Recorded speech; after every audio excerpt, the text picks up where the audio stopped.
Yes, I do. I'm okay.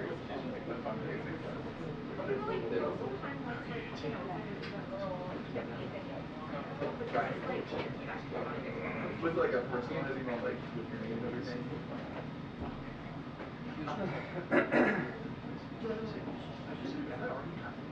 I guess they were like, it's like,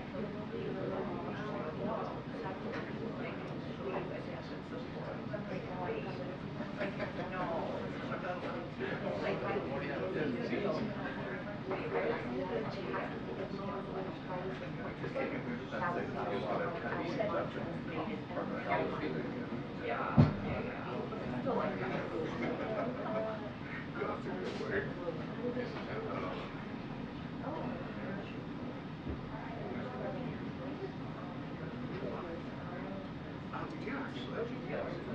Yeah. And actually, so I haven't seen anything about Paphos. We're gonna like talk about it during February 8th meeting.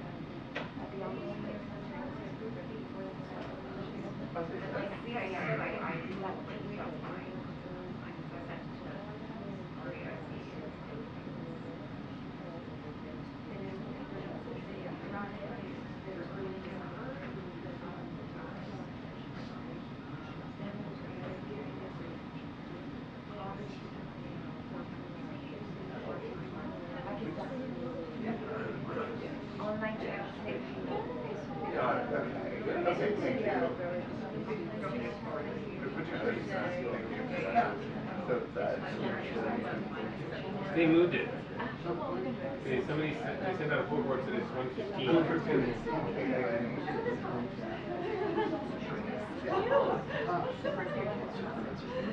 Thank you so much.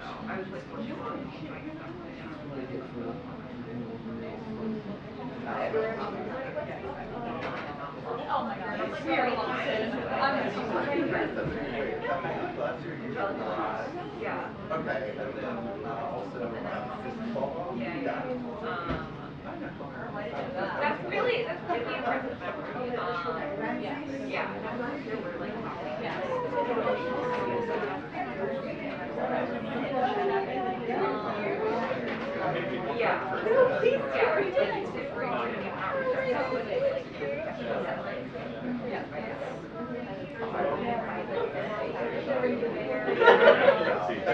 That's the line that we're going right now. Like, I don't know if we're going to get any, but like, this is what we're doing. Yeah, like, I was like 5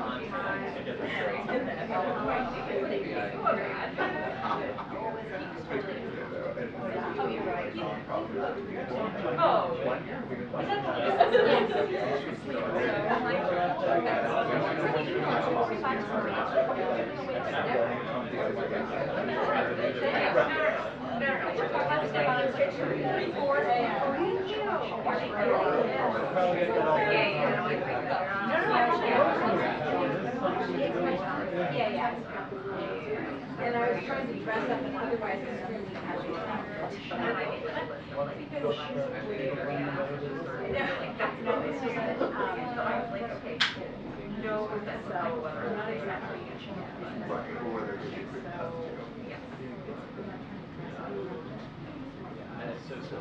I've got the article one, yeah. I've been doing airdrops, like, oh, okay. I'm like, when I just heard airdrops,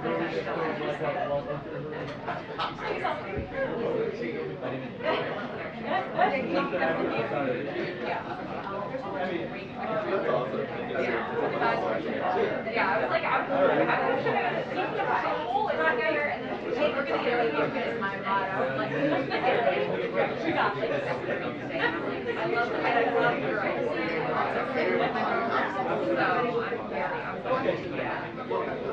So we'll see what happens. Yeah. Although, like, some Right. I mean,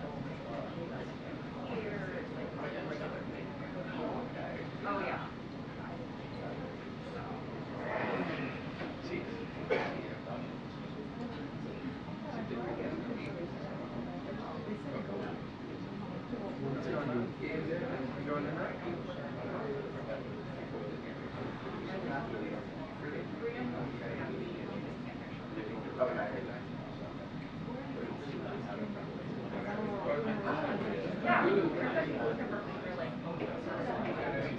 was like shocked when I got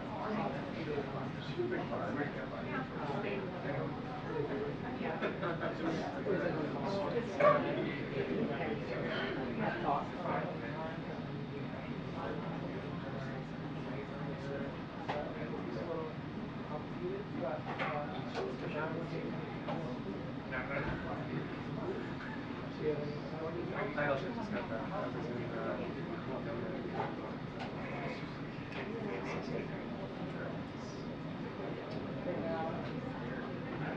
so my editor is like, I was like, I would go on, I was on this train was off on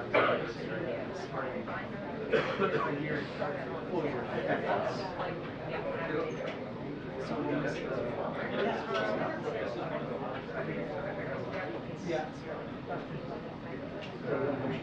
Like I said, when you go off territory,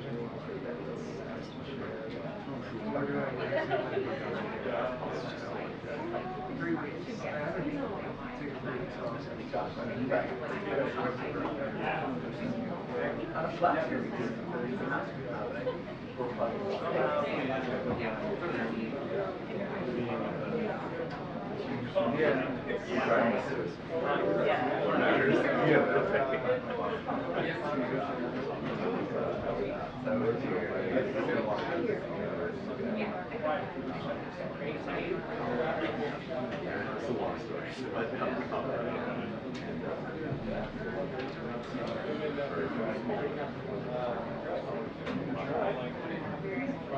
oh, that's not yeah, it was very long. This was like the water, like the water.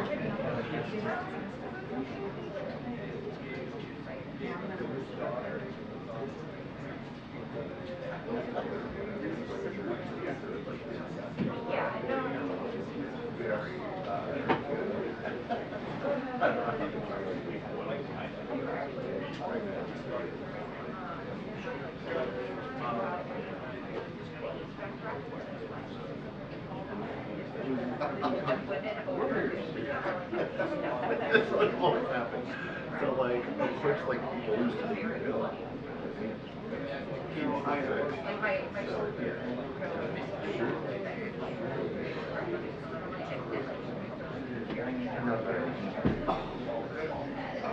oh yeah.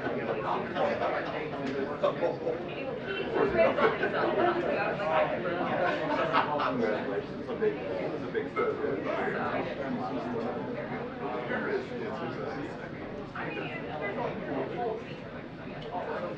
you think? Yeah. Oh, that's gonna be really nice. I'm keeping the seat warm.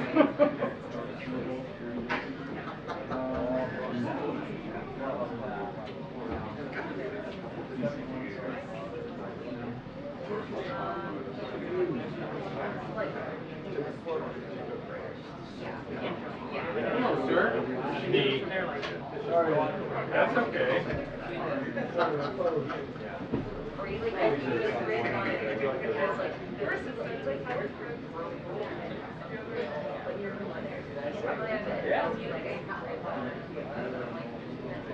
All right, Amr.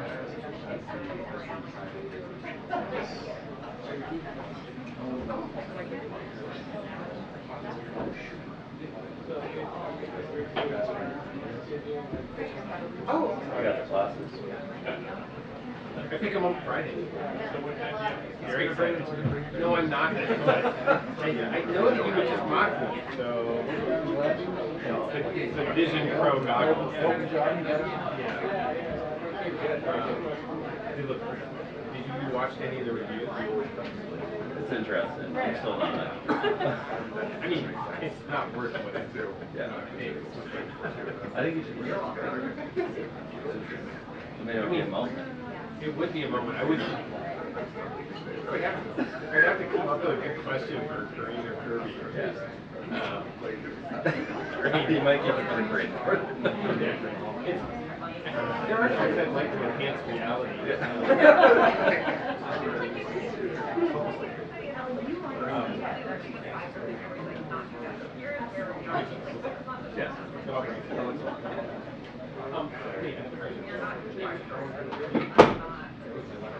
I need a new thing anyways.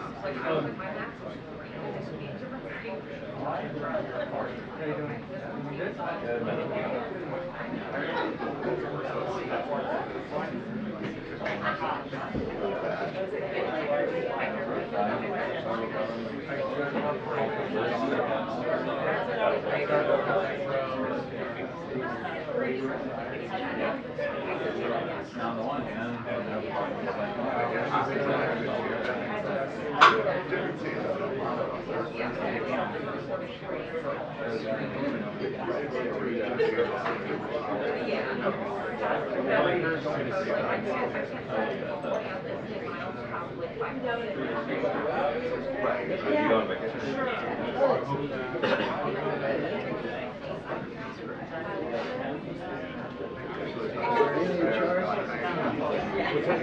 in charge? I hope so.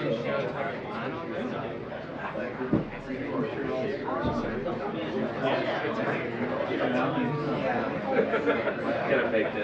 Good. Oh yeah, no, you can hold like.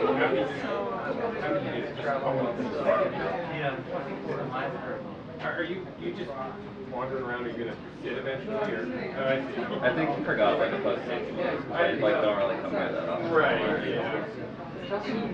He was just gonna go ahead and breathe.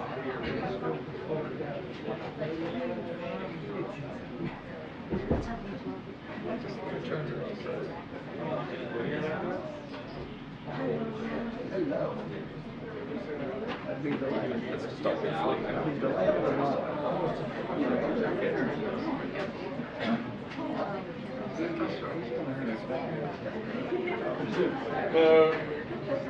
You're in the set?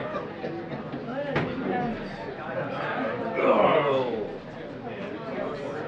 Why does it and then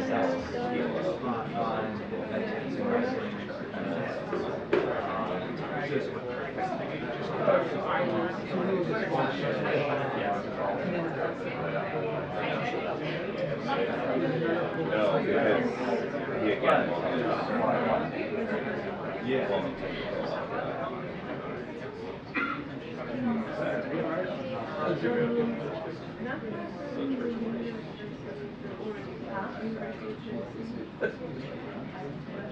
Really, I had fun there yesterday.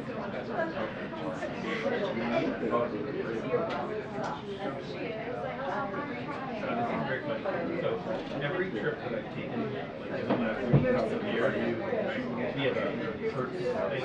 And so I have literally rented an electric car. Not like a car. In Michigan, Detroit, there are no electric cars. I think that may be purposeful.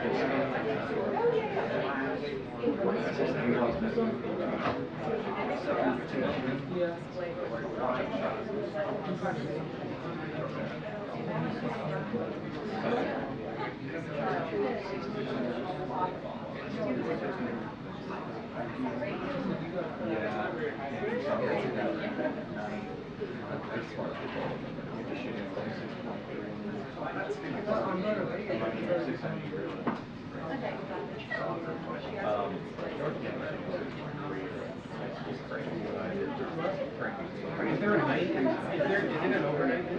Yeah. It's overnight. Oh, no.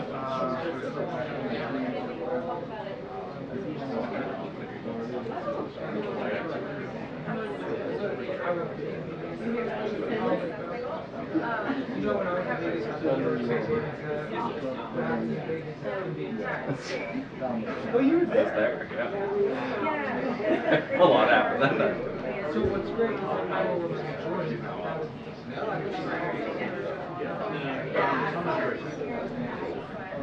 Or, even richer.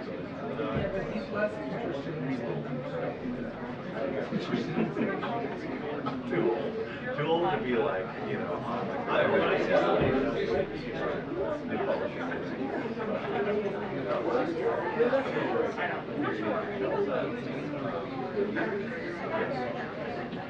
just a smile on it.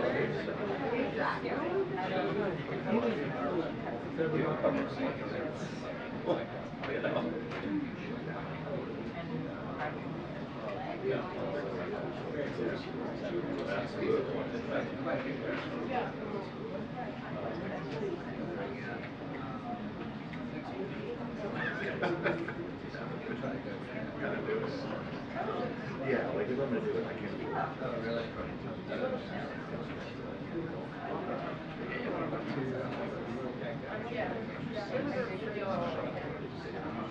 I mean, a lot.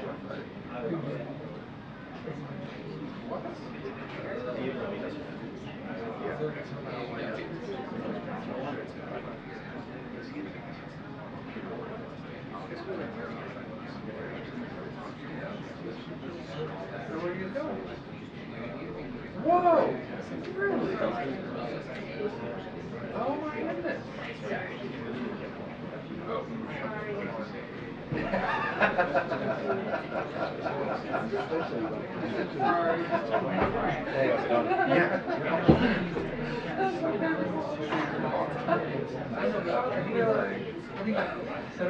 I assume, right? But like,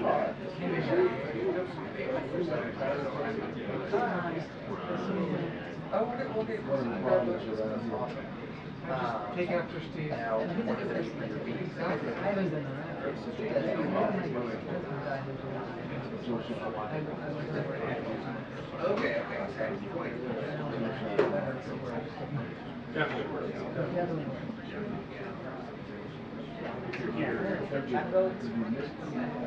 Oh, really? So what will you do? Your things here and there? Well, natural conflict. Beijing? Paphos? Good to have you back. Yeah, thank you. Okay. So how long will you go?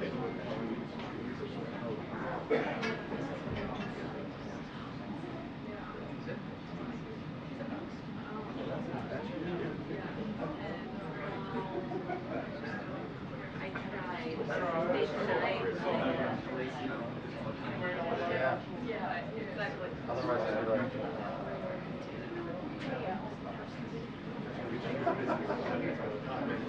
yeah, I love it.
briefing will begin in 2 minutes.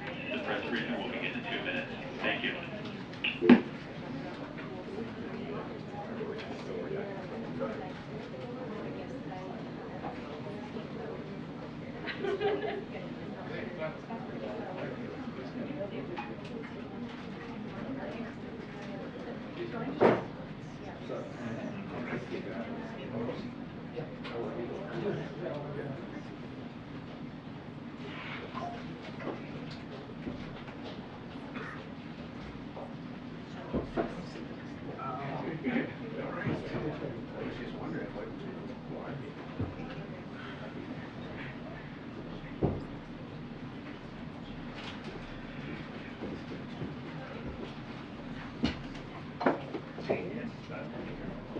Hi, how are you? I'm great.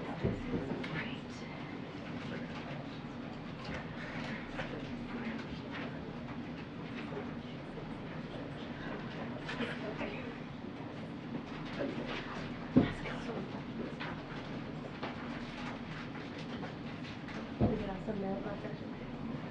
Yeah, it's gonna be long.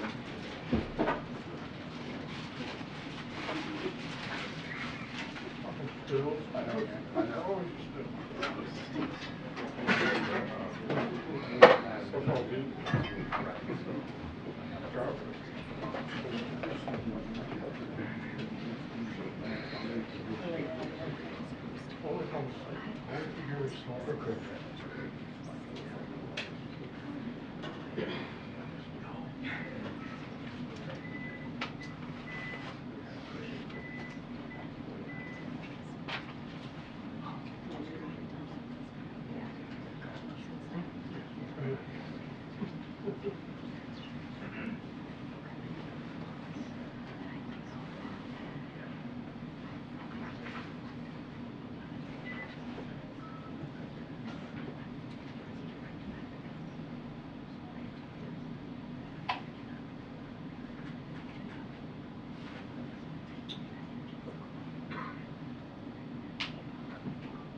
Good afternoon. Hello. Hi. I have a few things at the top before we get started. As the President and his team continue working to deliver a historic bipartisan agreement on the border, House Republicans have a choice to make. They can keep playing politics, or they can work in a bipartisan way to secure the border. Sadly, this is not new. For years, they have refused to heed the President's request for action on much-needed funding for border security. For example, in the bill the President introduced in his first day in office more than 1,000 days ago, he requested funding to develop and deploy expediting screening technology to improve our ability to catch narcotics and contraband at every port of entry. Republicans never acted on the bill. Each year in office, President Biden has requested record-breaking border security funding into law. But without exception, House Republicans have tried to stop the President from delivering the resources we need at the border. As recently as October, President Biden submitted a supplemental request for additional resources for border security. House Republicans did not take it up. Now, House Republicans are going further and signaling that they may refuse even to consider a historic bipartisan border security deal that would strengthen America's national security. Perhaps Speaker Johnson and House Republicans should reflect on what they've had to say over just the past few months. In October, Speaker Johnson said, "We must come together and address the broken border." And in November, he said, "I think we can get a bipartisan agreement on border security." But suddenly, we've heard a change of tune. One Republican member from Texas even said, why would they do anything to help President Biden? This is about helping the president. This is about helping the American people. It's not about helping the president. It's about the American people. This is about securing the border. Republicans in the Senate are working with us to do just that. Republicans in the House should as well. Look no further than their effort to impeach Secretary Mayorkas, an impeachment that even conservatives say is unconstitutional. The Wall Street Journal editorial board said, grandstanding is easier than governing, and Republicans have to decide whether to accomplish anything other than impeaching Democrats.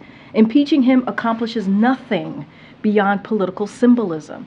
A better idea is to strike a deal with Mr. Biden on serious border security reforms. That's from the Wall Street Journal editorial board. Former President Trump's own impeachment lawyer, Alan Dershowitz, urged Republicans to vote no. House Republicans' own impeachment witness, Jonathan Turley, said there is no basis for impeachment. And former DHS Secretary Michael Chertoff, who served in Bush administration, said House Republicans should drop this impeachment charade and work with Mr. Mayorkas to deliver for the American people. Members of the House Republican Conference have said this is baseless. Congressman Ken Buck said Secretary Mayorkas did not commit an impeachable offense. And Congressman Tom McClintock said these are not impeachable offenses. So our challenge to House Republicans is this. Will you go against the very voices you typically listen to, play a dangerous, unconstitutional game? Or will you listen to what many of you yourselves have been saying? Come to the table, work on a bipartisan border security solutions, finally fund our needs at the border, and actually tackle the problem instead of playing politics with it. So this is not about politics. This is about bipartisan solutions to help the American people and secure the border. We hope for the sake of the country, House Republicans change course from their years of playing politics with this issue. So now yesterday, a new IMF report found that the United States is leading the global economic recovery. As Axios put it, the U.S. is winning the world economic war. The United States economy grew faster than any other large advanced economy last year by a wide margin and is on track to do so again in 2024. And the Washington Post wrote earlier this week, falling inflation, rising growth give U.S. the world's best recovery. That's thanks to strong actions taken by this president to recover from the pandemic and invest in America. And yesterday we got new evidence Americans are seeing the results with consumer confidence at the highest level in more than 2 years and inflation expectations falling to the lowest level since the start of the pandemic. And before I turn it over to my colleague, Admiral John Kirby, as you all know, this Friday, the President and the First Lady are honored to attend the dignified transfer of the 3 U.S. Army soldiers we lost in Jordan. As the President said, these service members represented the very, very best of our nation.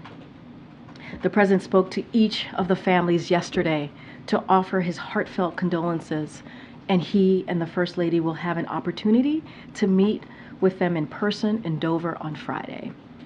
As the Pentagon announced yesterday, the President and the First Lady will be joined by Secretary of Defense. And so with that, Admiral. Just very briefly here at the top, I just want to note that the National Security Advisor, Jake Sullivan, had a chance to meet today with the Israeli Minister for Strategic Affairs, Ron Dermer, while he was here in town. They, of course, discussed the situation on the ground in Gaza, also had an opportunity to talk about continued efforts to increase the flow of humanitarian assistance into the people of Gaza.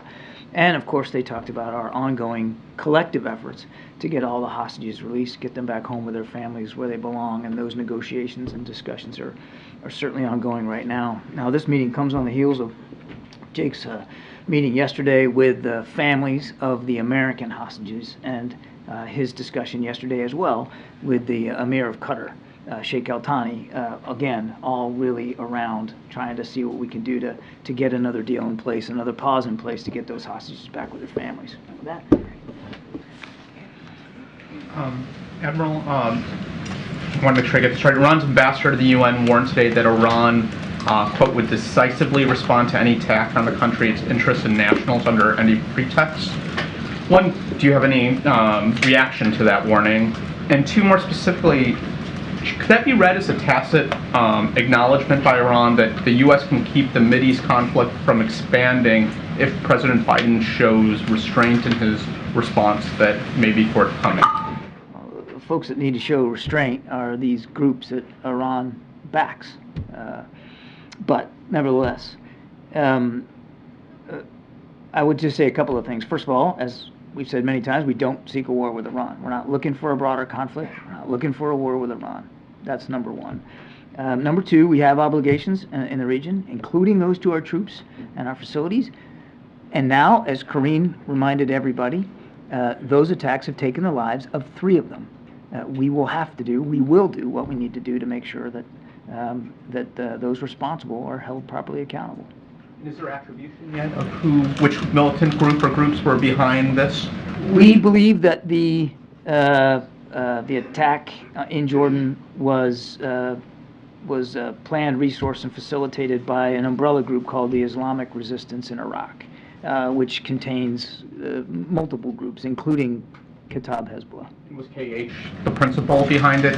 They seem to have fingerprints of this sort of precise attack. As I've said, I mean, this certainly has the earmarks of the kinds of things that Kataib Hezbollah does. But again, for our purposes today, and the question you're asking, the attribution that our intelligence community is comfortable with is that this was done by the umbrella group called the Islamic Resistance in Iraq. Thank you. John, can you tell us more about the latest hostage proposal that is supported by the U.S. and the Qataris? The U.S. ambassador to the UN said today that it envisions a much longer humanitarian pause than we saw back in November, plus more food and water and medicine. What details can you tell us? Not a lot, and that's on purpose, because I don't want to say anything from the podium that could torpedo these very sensitive discussions. Nothing is negotiated until everything is negotiated, and not everything is fully negotiated at this point, Nancy. I will tell you that in broad strokes, we are looking at an extended pause is the goal. How long? That's all part of the discussions, but longer than what we saw in November, which was about a week. We'd like to see a longer pause than that. Not just because that helps facilitate the movement of so many more hostages out. You can get more people out if there's a longer stoppage in the fighting, but so it can also give us an opportunity to increase the flow of humanitarian assistance in. We've heard 45 days. Does that sound about right? I'm not going to talk about the details. And can you talk also about, it's been shared that this would be a multi-stage process where civilian women, the elderly would come out first, then perhaps soldiers, corpses after that. What can you tell us about the notion of a multi-stage process and why that would be preferable? The goal of an extended level pause is so that you can get the maximum amount of hostages out. The modalities of that, should we be able to get this in place, of who's coming out when and what sequence, is all part of the discussions right now, so I'm just not going to get into that. How has Hamas responded, if at all, to this latest proposal? I would just tell you that the discussions that we've been having and are continuing to have been constructive. They've been, we believe they're moving in the right direction. But again, I don't want to come across as too sanguine here, and I certainly don't want to get into the actual details of it. And I hope you all can understand that. I mean, the last thing that I'd want to do is say something from up here that all of a sudden gets inserted into the negotiations and becomes a sticking point. We want to see this deal in place. We want to see it in place as soon as possible. These families are grieving, and they want to see their loved ones again. We want to see if we can facilitate that, but obviously, you know, we're mindful of time. Thanks. It has been 3 days since the attack in Jordan that killed 3 service members. The president said yesterday that he had decided how to respond, but we haven't seen any public action. Well, you know, at least publicly, we haven't seen any action. So with every day that passes and no response, are you missing an opportunity to signal resolve? I think we signaled resolve pretty well. And as I said the other day, we'll respond on our own time, on our own schedule. and we'll do that. And I would also caution you not to think that the first thing you see, you talked about publicly seeing, not the first thing you see won't be the last thing. Can you confidently say that Iranian-backed forces have not begun moving assets out of the region in anticipation of a possible retaliatory strike? We're monitoring as best we can. I'm not going to speak about what the intelligence assessments tell us, but well, I'll just say that we're confident in the planning, and we're confident in the response. Is it possible that they're moving assets out of the region as they're getting ready for the U.S. to respond? I'm not going to talk about intelligence assessments. As the President said, we're going to respond, and we'll respond in an appropriate way. Admiral, can you give us a little understanding of the process when the President said yes, very definitively, he'd made a decision, and yet we know there's still ongoing work related to the attribution and assessment of potential targets and those sorts of things. Is it a multi-part decision process for the President, or is the yes he gave already put into kind of the action that the Pentagon would need to go forward, or would he come back and review the specific targets and that kind? Can you shed any light on that longer process? Just in terms of process, his decision to move forward was based on discussions that he had with his national security team over the previous 3 days, including yesterday. When you're talking about what we're anticipating here, which won't just be a one-off, as I said, the first thing you see will not be the last thing. There's a lot of moving pieces in that, in terms of what you're going to choose to go after, and what you're electing not to go after, and why, and he asks all those questions. He did that in this case, but it's an iterative process, and I would fully expect, Kelly, that because, as I said, this will be a response over time. You should expect that the President will continue to weigh options ahead of him, continue to ask tough questions, continue to talk to his national security team as things go forward. And does he want this to be a U.S.-only response, or would he welcome a military action from partners who've been a part of some of the other work in the region? We're focusing on a U.S. response to kill American troops. When Kataib Hezbollah says that they will suspend attacks on U.S. forces, do you believe them, or would that spare them retaliatory strikes? I'd say a couple of things.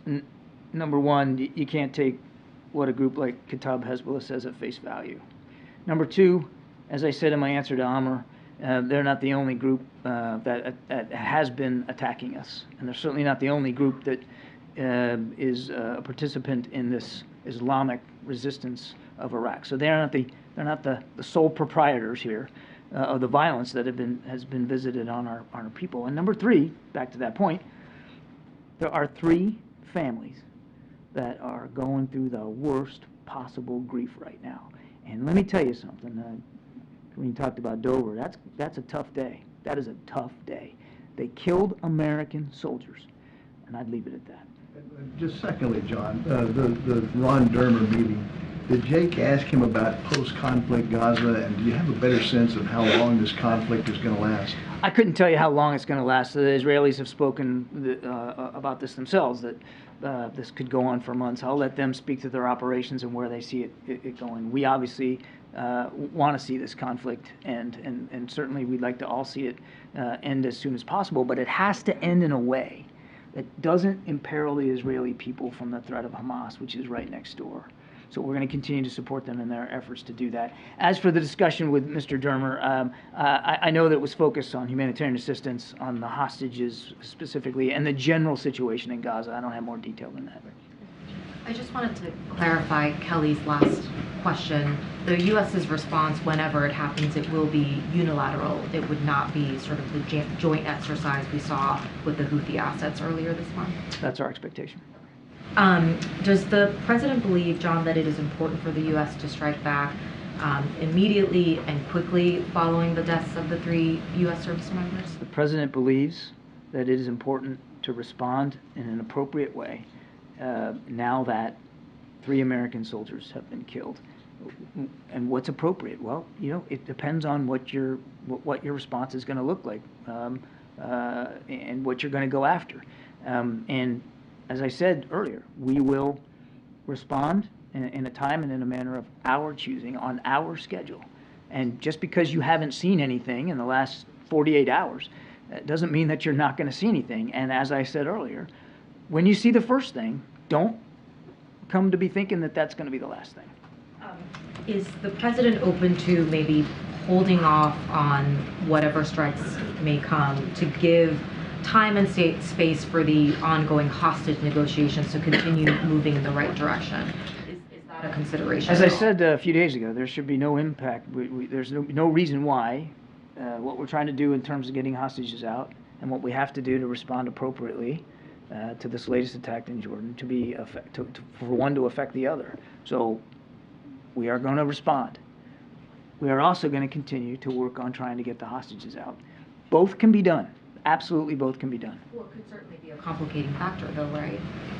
As if it's not complicated already, MJ. I mean, this is hard work. This is hard diplomatic work that's going into trying to get those hostages out. It's hard. But that doesn't mean that you put the brakes on that because you feel you have to respond, which we do. And it doesn't mean that you don't respond to the attacks in Jordan because this diplomatic work is still going to remain difficult ahead of us. We can and we will do both. So you're saying the hostage negotiations, that those are not a factor in the president's thinking and deliberations over how to strike back, that those two things are totally separate in his mind? I don't think I'm going to parse out the president's decision-making process here. I think, though, hopefully I've adequately answered the question. We're going to respond to the killing of our 3 soldiers. He told you that yesterday. He's made his decision. There will be a response. We are also going to continue to have the conversations that are needed, and they have been good. It has moved in a constructive way. Again, nobody's doing a touchdown dance here. We got a long way to go, but we still think that there's real significant possibility to get an extended pause in place to get these hostages out.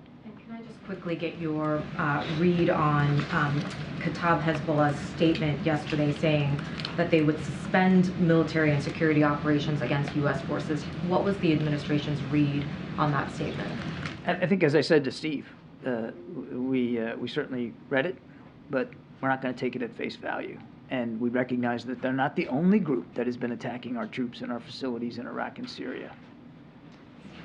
John, just separate topic. The FBI director was on the Hill today. He said Chinese hackers are preparing to wreak havoc and target critical U.S. infrastructure. Has the administration seen any evidence that critical infrastructure could be compromised, and what are you doing to strike those? I would just tell you that this is something we monitor very closely all the time, and we take all these threats seriously. You have to. Each and every day. There's not a day where we're not taking a look at cybersecurity, particularly when it comes to critical infrastructure. I think that's as far as I'm going to go on that. Jake met with the Chinese foreign minister recently in Bangkok. Did that issue come up at all? Did he bring up cyber in their discussion? I won't get into the specifics of the conversation. This was a follow-up to the meeting out in San Francisco between President Xi and President Biden, and really meant to look at the ways in which both our countries are meeting the commitments coming out of that discussion, including the work on counter-narcotics, the military-to-military communications, the restoration of that, and a whole range of other issues, including cross-strait tensions. Thanks, Karine. John, do you have confidence that the Kenyan government has satisfied the requirements from the Kenyan Supreme Court outlined for this multilateral force to be sent to Haiti? And if not, what is your plan B? Obviously, the U.S. has been pushing for this multilateral force to be led by the Kenyans for some time, and the UN Security Council resolution predicated on their leadership. So do you have a plan B if that doesn't work out? We were very grateful that Kenya had agreed to step up to lead that multinational security effort. I'll let the Kenyans speak to where they are in the judicial process. That's really not for us to speak to. We're grateful that they had stepped up and volunteered to do that. We still believe that kind of multinational security presence in Haiti is important. We still like to see it move forward. We're obviously watching closely what happens in Kenya, but it's really for the Kenyans to speak to. It won't change, regardless of how this comes out.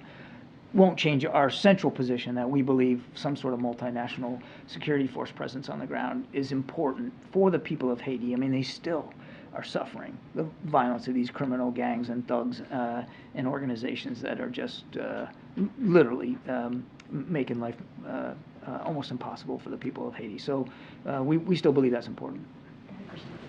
Thank you. Admiral, given the Chinese hacking warning, can the American people feel confident in the electoral system? What I can assure the American people of is that we take cybersecurity extremely seriously. We put a new strategy out just last year, a cybersecurity strategy.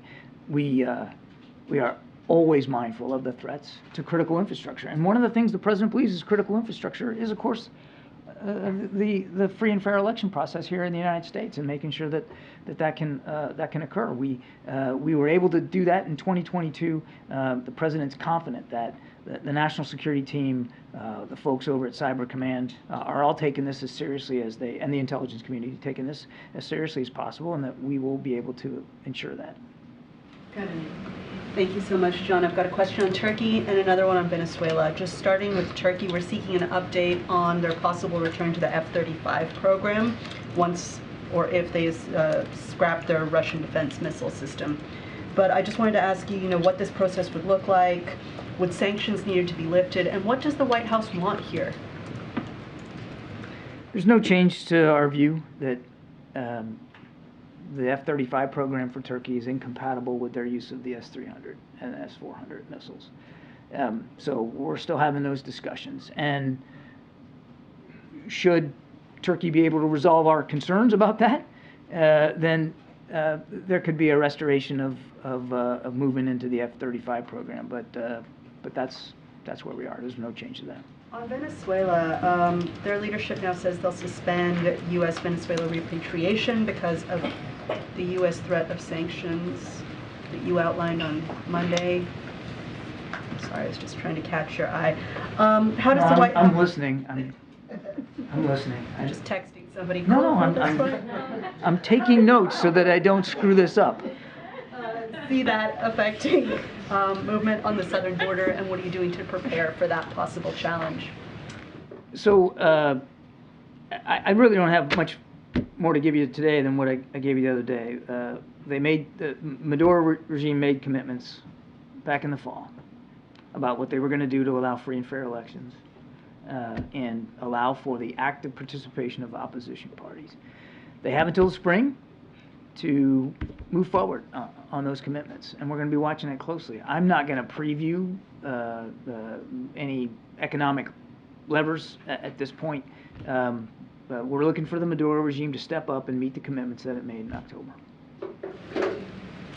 So the President will host the Japanese Prime Minister Kishida for the World visit on April 10th. It's still January, but first we expect from the meeting. And speaking with Japan, Japanese company Nippon Steel offered to buy U.S. steel last December. I know the President already welcomed the investment from the foreign countries. So what is the President's opinion on this offer? So the President's looking forward very much to having Prime Minister Kishida here. Japan, as you know, a terrific ally and great friend, not just in the region, but the effect that they have around the world. So there's going to be a lot on the agenda. It is January, and the state visit is in April. I have no doubt that you'll hear more from us in greater detail as we get closer to it. But look, the tensions in the Indo-Pacific, opportunities to improve our alliance, the capabilities, opportunities to improve trilateral cooperation with South Korea, Japan, and the United States together. There's going to be a lot to talk about. I don't have anything new to say about this U.S. steel potential purchase. That would be inappropriate for me at this time, but I would just tell you that the President is the most pro-union president we've had. He absolutely wants to make sure that there's a level, fair playing field for steel workers in this country. That will always be foremost in his mind. That's about as far as I think I can go. Thank you so much. I will have a question on Ukraine. So the EU said today that they would only be able to supply 500,000 artillery rounds that they had pledged for Ukraine, and this comes at a time when U.S. assistance has stopped. So how bad is all this for the Ukrainian forces, and do you see an impact on the battlefield already? It sure as heck ain't good. And this is why we need the supplemental funding. It's critical. And artillery rounds are one of the most expended munitions on the battlefield, continue to be. It's absolutely critical that we get this funding for Ukraine so that we can get back to leading the world in supporting Ukraine and their ability to defend themselves. So I can't speak for the European Union or other European nations, but I have said in the past that that other nations will be looking to us for our leadership. They will be looking to us for decisions and certainty about what support for Ukraine is going to look like going forward. It's absolutely vital we get that funding. Thank you, Admiral. Right now, obviously the U.S. is contemplating retaliatory strikes that could be in Iraq or in or around Iran or other countries. U.S. and British planes have hit targets in Yemen. U.S. forces have come under attack in multiple countries in recent weeks. All these are part of the same larger conflict. At what point would the administration consider this to be at least a small regional war? Yeah. Well, I absolutely don't agree with your description of the same larger conflict. There's a conflict going on between Israel and Hamas. You didn't even mention that one. Yeah, I'm mentioning it. And we're going to make sure that we continue to get Israel the support that they need to defend themselves against a still viable threat. We were being, there were attacks against our troops and facilities in Iraq and Syria well before the 7th of October, certainly in the last administration as well. And as for the Houthis, they can claim all they want that this is linked to Gaza. But 2/3 of the ships that they're hitting have no connection to Israel whatsoever. So it's just not true. It's a falsehood. And we're going to continue to do what we have to do to protect that shipping. And as we did just today, if we see an opportunity to prevent a missile from getting launched, we'll take it out. We'll do what we have to do. And on the subject of Gaza, officials with the World Health Organization, the UN World Food Program, and UNICEF are all warning that the humanitarian situation there is quickly approaching the point of being a famine, and that the decision by the U.S. and other countries to pull UNRWA funding will make the problem even worse because of UNRWA's unique capabilities in Gaza. Does the White House share these concerns, and what's the administration prepared to do to fill any gap in aid to Gaza caused by the decision to defund UNRWA? We absolutely share the concerns about the humanitarian crisis that's in Gaza right now. Certainly we know that severe hunger is one of those issues, which is why we're working so hard to get more security assistance into the people of Gaza, which is why it's so important that these discussions that we've been having about an extended pause actually come to fruition. Because it's not just, it is primarily about getting those hostages out, of course, but it also will give you a longer opportunity to increase that aid. So absolutely we're concerned about that, no question about it. Now look, we suspended funding temporarily to UNRWA as they do this investigation. We believe it was the right thing to do to stop that funding while they investigate, and we'll see how that investigation goes. We'll see what they learn, and we'll see what accountability measures they put in place. I would remind that that it is a suspension, it is not a termination. We'll take a look at what our options are depending on how the investigation goes. And the money that was suspended, there wasn't a lot left in the allocation, and the money that was suspended was really designed more for their efforts in Jordan, not in Gaza. Yes, ma'am. Thank you.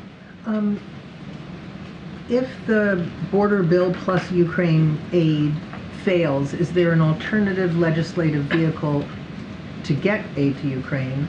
And do you believe that House Republicans, in killing the bill, are helping Vladimir Putin? On your first question, no.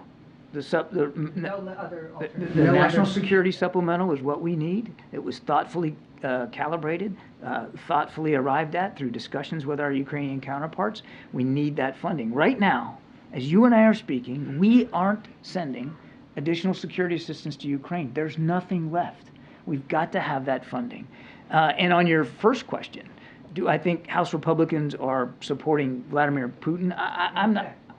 Look, I'm not going to get up here and impugn members of Congress. We believe that there is strong bipartisan support and bicameral bipartisan support for Ukraine. And the leaders on the House side of those oversight committees for national security, intelligence, foreign affairs, they all supporting Ukraine. But it is a matter of getting there, and there are active negotiations going on. Now I'm not gonna get into Karine's lane here, because this is really what she's been talking about, but there are active negotiations going on, and we're doing that in good faith. If that supplemental is the only vehicle for aid to Ukraine, if that fails, there's no aid to Ukraine. Well, look, what we need is the national security supplemental funding. That is the discussion that's going on right now.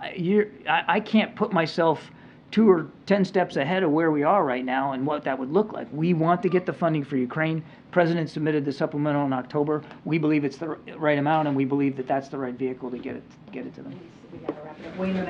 Thank you, Karine. John, you've been saying since October 7 you don't want to escalate, and when you've been asked last time what do the Iranians want, you referred us to the Iranians. But what's the strategy behind repeating the message, we don't want to escalate? Did the Iranian convey a message, a private message to you that they don't want to escalate again? I don't have any private communications with Iran to speak to. I'm not really, I probably don't understand the question as well as I should. Nothing's changed. We don't want to see the conflict widen or escalate.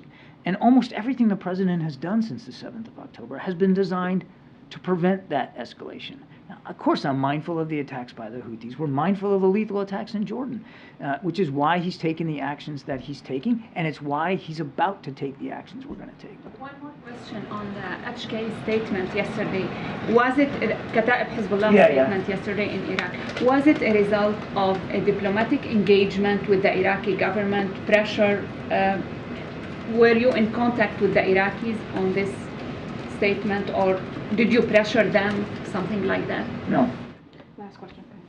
I want to go back to Dover for a moment. If in the past, when there had been the transfer of remains, it has been done late at night, and there's been some photographs, but no actual press coverage of that event.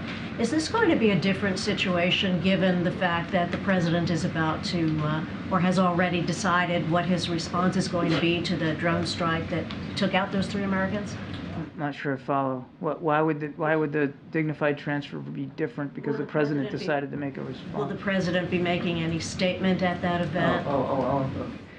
No, just to level set here, the way these dignified transfers happen, you've talked about some coming in the middle of the night. They come in, it's not, the arrival time is set by the military. It has nothing to do with who's going to be there to meet them. That's number one. So they come in at whatever hour the U.S. military system has that plane arriving. It's completely independent of any other factor. That's point one. Point two, on the press coverage, that is determined by the families, not by the administration, not by the U.S. military, not by the folks at Dover. The families get to determine whether they want media to be there. And in some cases, when you have, we've had multiple families involved, some families want it, some families don't, and so the media are allowed to witness a transfer or two, and then they are taken away for the ones that the families don't want. It is up to the families, not to us. We have nothing to do with that. And no, the President won't be speaking at Dover. That's not the appropriate venue for anybody to speak. It is a very, very solemn, dignified, well, I think you could call it a cemetery, a ceremony. We call it a transfer, but there is a ritual to it, and it's very somber and it's very solemn, and that's not the place for speeches. Thank you so much. Thank you. Appreciate that. Thank you. All right, Amr. Thanks. I was hoping on East Palestine, why did the administration decide that things have, I guess, coalesced and it's now the time for President Biden to go? So the mayor and community leaders invited the president to meet with East Palestine residents and also assess the recovery progress that's been going on for some time now, as you all know. And so the president had always said that he would go when it is most helpful to the community. And with this invitation, obviously, very recent, and the current status of the recovery, we felt that the time was right. Again, we got an invitation from the mayor and community leaders to come, and very, very recently, and so we are working with them to figure out the best time to do that in February.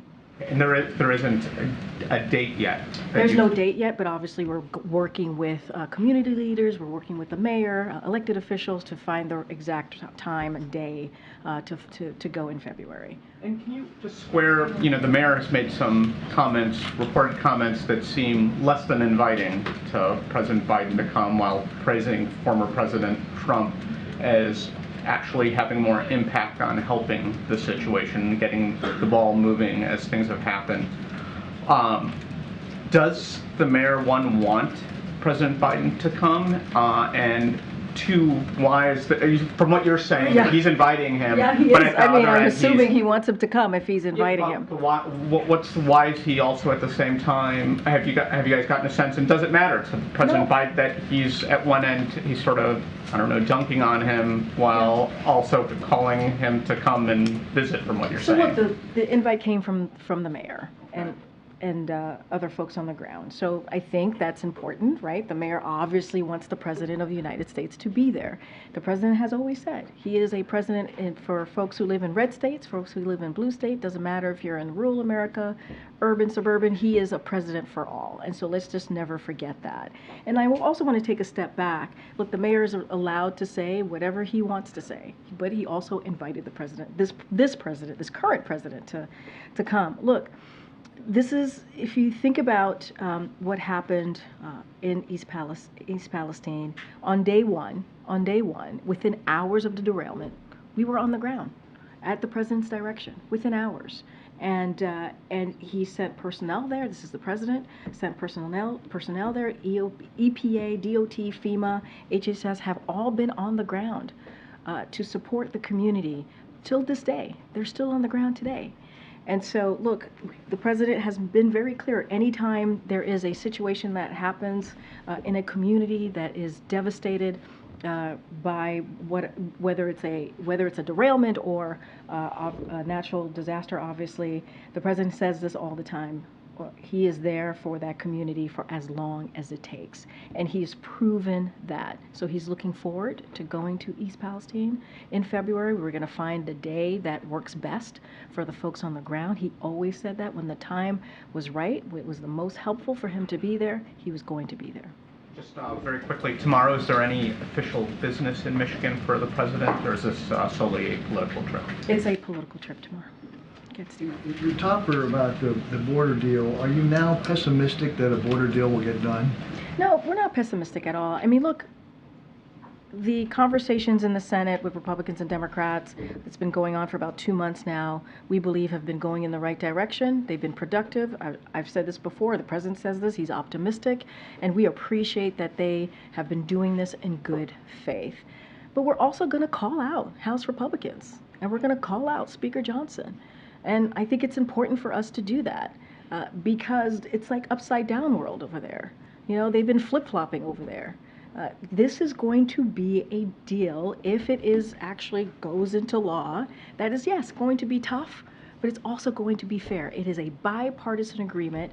That's how we move policy forward. That's how we move legislation forward on behalf of the American people. So we're always going to be very clear-cut and straightforward on how we see things. And so that's why we're going to call out what we're seeing with House Republicans. It is not in line. It is not in line with what they have been saying for years about what they wanted to see. The president has faced a lot of criticism in Michigan from the Arab American community. What does he say? What's his message to them, those who feel disenchanted by the Gaza operation? So a couple of things. Obviously, as Amr was asking me, tomorrow he's going to be going to Michigan. It's going to be a political organized trip that is going to be done by the campaign. So any itinerary or pieces like that are related to that particular trip, the campaign could answer to that more broadly, obviously. But what I would want to say is that the president has met with Americans with varying opinions about the conflict that we're seeing, sadly, in Israel and Hamas. Officials at the White House have had numerous conversations and in regular contact with Muslim and Arab Americans, leaders in Michigan and across the country. Hopefully Sam is okay. Get some water. Concerned for him. Look, the president's going to continues to believe that Israel has a right to defend himself. They have a right to defend itself as long as they continue. It is done in accordance of international humanitarian law. So we will continue to have those conversations with them. At the same time, he is heartbroken by the suffering of innocent Palestinians. That is, who have been caught in the middle of this conflict, sadly, and between obviously Israel and Hamas. And he continues to press for humanitarian aid. You've heard the admiral speak to that when he was getting a couple of questions on that. And when we've had the humanitarian pauses in the past, we've been able to get about 100 hostages home to go back to their family and friends, right? There are families and loved ones who are heartbroken right now, waiting for their loved ones to come home. That is very important. And also to make sure we get that much needed humanitarian aid into Gaza. And so this is what this administration has been doing around the clock, trying to get to another humanitarian pause so that we can get that much needed assistance into Gaza and get those hostages home to their loved ones. Karine, is the White House open to a separate bill that funds Israel and Ukraine and tabling the current supplemental package as some Senate Republicans are discussing? Look, what we want, and to answer that question very straightforward, is we want the national security supplemental to be passed. That's what we want. As you know, we introduced that in October. I've said this very, very often. When the president asks for a supplemental bill, it is because it is an emergency request. This is an emergency request that we believe is important for our national security, hence the name of the supplemental, for not just for around the world, but for us here, for Americans here in this country. And so we are going to be very focused on getting that done. We appreciate the conversations that's happening on the border security in the Senate, both Republicans and Democrats, but we want to see the national security supplemental bill move forward as it stands, as it is all together. I understand that's your preference, obviously, but is the White House open to a separate bill that just deals with Ukraine and Israel? That's not the discussion we're having. That's not what we're looking for. That's not what we're moving towards for. That is not the discussions that we're having. That is not what we want to see. We want to see the entire we want to see that national security supplemental move forward. That is what we're working towards. Just to clarify, when you just said that's not the discussion that we're having, do you mean that the White House has not been engaged with Senate leaders, Senate Republicans in particular, about that idea, which is being discussed right now? So what we have focused on, sir, the answer is we're focused on getting the national security supplemental moved forward as is, in the way that the president requested it. That's what we want to do. That's how we're moving forward. And that is, we believe, what has been asked in that bill. Those different components, those different pieces are incredibly important. It is what's needed for our national security, and we need to move forward with it as is. Has anyone at the White House had discussions with members about that idea? Look, I don't have any discussions to share with you about that. I can tell you what we're moving towards. We're moving towards on making sure that we get that national security supplemental move forward as it is, as the president requested from Congress. That's one of the reasons we're having these really important bipartisan conversation in the Senate to see what we can do in the border security, but we want that national security supplemental to move forward. That's what we want. We want that request to move forward. Okay. Thanks, Karine. Boeing CEO said today that the company caused the problems with the 737 MAX and needed to return focus to safety. Obviously, in addition to the administration's role on ensuring air safety, the government is one of Boeing's biggest customers. So are you guys confident that the leadership at Boeing can execute that pivot back to safety? Look, what we want to make sure, and what FAA wants to make sure, and it is their top priority, that we make the safety, obviously, the safety of Americans as they fly across the country, obviously, and beyond, is safe. And that is what we want to be very, very clear about. I can't speak to, obviously there's an investigation going on, they're looking into it. I'm going to let that investigation go forth. I don't want to get ahead of that, but obviously we're concerned. You know, obviously we're concerned. We want to put American safety, we put American safety first. That's what FAA does. But I'm not going to get into the leadership of Boeing. I'm not going to get into specifics of that. FAA has acted, they've taken action, and we're going to let that process move forward. In addition to the MAX, the Osprey, which is made by Boeing, is under review. I was just wondering if you had any update on the review there. So we don't have any updates for you at this time. Justin, what I can say is that the Department of Defense is better to answer those specifics as it relates to the Ospreys. So. One last one. Yeah. A judge in Delaware yesterday ruled that Elon Musk's pay package at Tesla was excessive. Elon then tweeted that companies shouldn't incorporate in the president's home state. So I'm wondering if you had any reaction to the ruling, but barring that, thoughts on Delaware's corporate governance and legal system that you might want to share. So I'm going to be really careful, not going to get into a private company's legal cases. Look, this ruling, and I'll just add a finer point, this ruling doesn't involve this administration at all. It just doesn't. So I really don't have anything more to share from here. Okay, Nancy. Thanks, Karine. There's some big protests planned tonight in Dearborn, Michigan, on the eve of the president's visit to Michigan tomorrow. Arab Americans protesting the administration's handling of the war between Israel and Hamas. Does the president have any plans to meet with any Arab American community leaders when he's in Michigan tomorrow? So, as I stated, this is a political event. The campaign certainly can speak to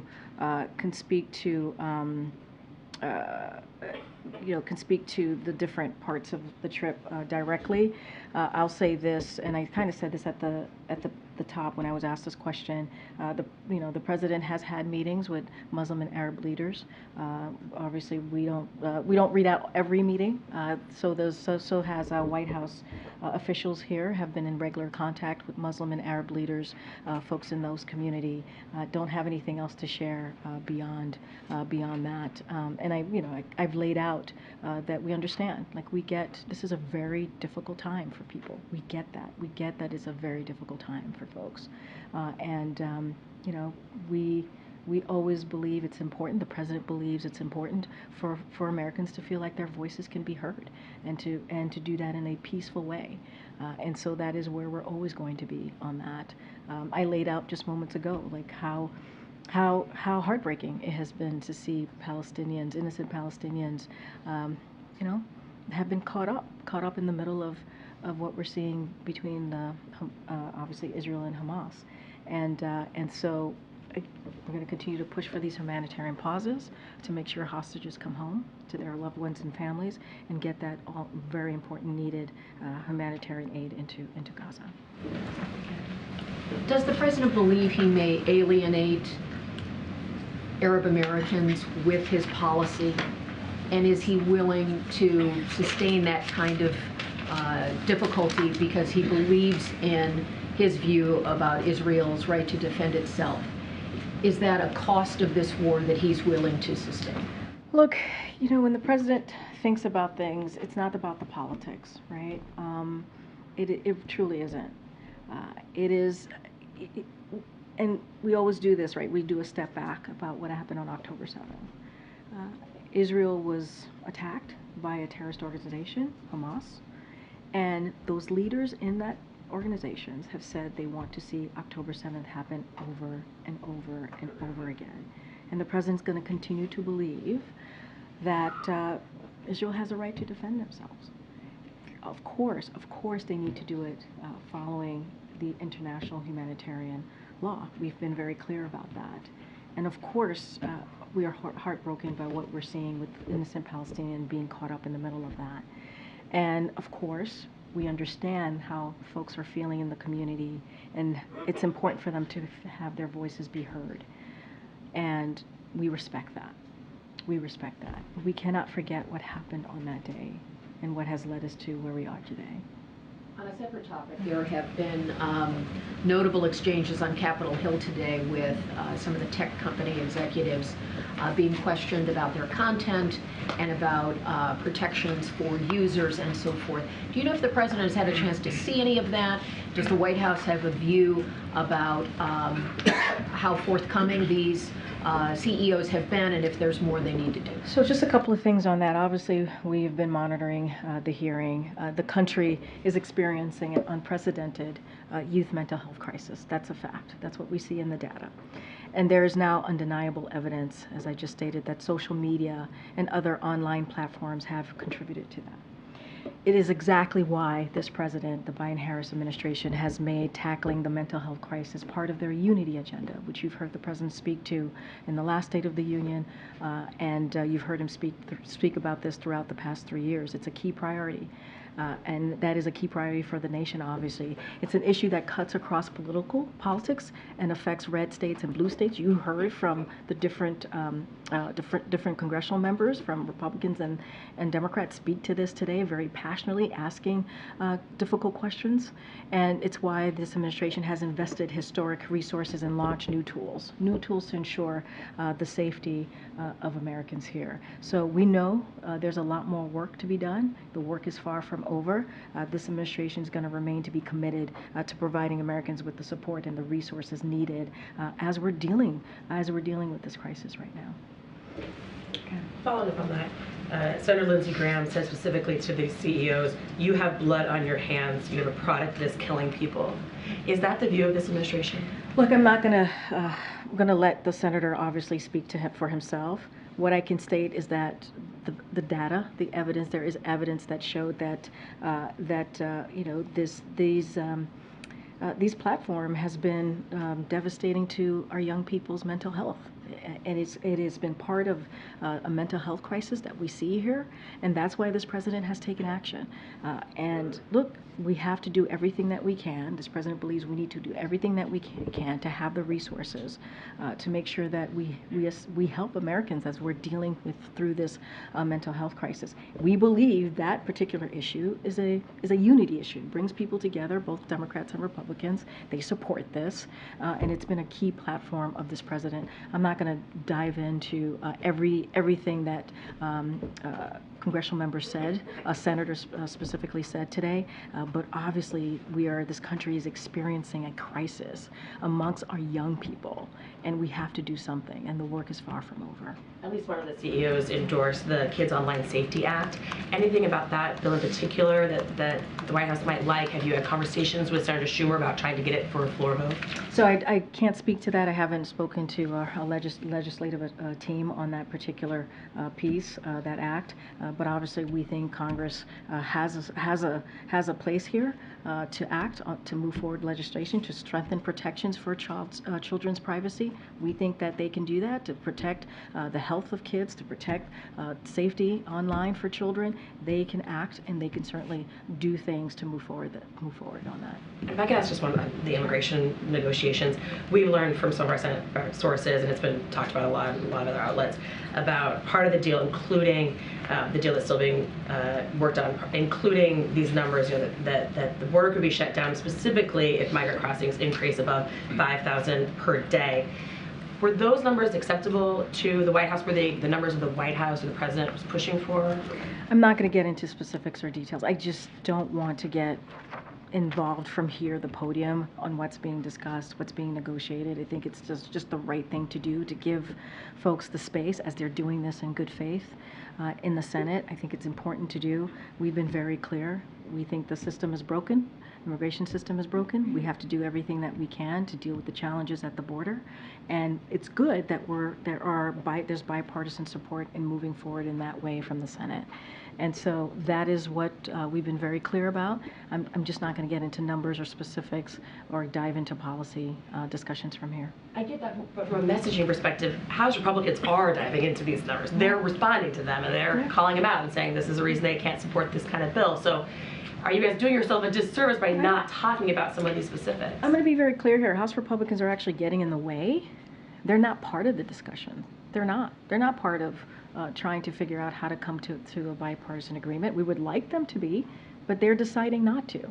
And it's on them. The question to them is, why aren't you all interested or wanting to work with your colleagues over at the Senate? We have said, if this law passes, it will be, yes, the toughest and the most fairest set of reforms to secure the border and deal with real solutions to reform the immigration system. That is what we believe. And let's not forget what the president put in his supplemental, right? He wants the border agents, drug detection equipment, immigration judges, and asylum officers. He wants resources. And so that's what the president is looking toward to do in the supplemental. He laid it out very clearly. But House Republicans are, they're flip-flopping on this. They're truly flip-flopping on this issue. Go ahead, Jared. Is there a timeline or deadline for these talks, or are you happy to just have them be open-ended as long as it takes? Well, we think it's moving in the right direction. We think it's happening in good faith. We appreciate the conversations that are happening on the Hill with the bipartisan legislators in the Senate, more specifically. And we want this to move as quickly as possible, obviously. Yeah. Do we want it to happen today? Did we want it to happen 2 weeks ago? Obviously, yes, but we want to give them the space to do this. This is an issue that we have been dealing with for decades, even in the last administration, obviously, for decades. And so now we're at a moment where we can come to a bipartisan agreement, where this is happening in the Senate. And so we think that's a good thing. We think that's a good thing. As you heard me call out House Republicans, because it's important to do. They're being disingenuous right now with where they are, where they've been on this issue, and we're going to call them out. I ask because a lot of times these bipartisan talks that deal with like fiscal issues or whatever have a date certain, right? There's a government shutdown deadline or something else, right? A trigger. That's not so there's not like a date circled on the I don't have a calendar. timeline for you, Jared. I don't. We want to get this done, obviously, as soon as possible. Let's not forget, I talked about more than 3 years ago, more than 1,000 days ago, we put forth, the president, his very first piece of comprehensive legislation was to deal with immigration. That's what he wanted to do on the first day. So it's been 3 years. So obviously we want to get this done. Go ahead, Phil. 2 questions on East Palestine. First, has the White House coordinated or discussed with DOJ any type of damage settlement or compensation for folks there who were affected by the derailment? So I don't have any specifics. I would have to refer you to the Department of Justice on that piece. Obviously, we want to make sure that Norfolk Suffolk is held to account. We're going to make sure that happens. We are determined to get that done.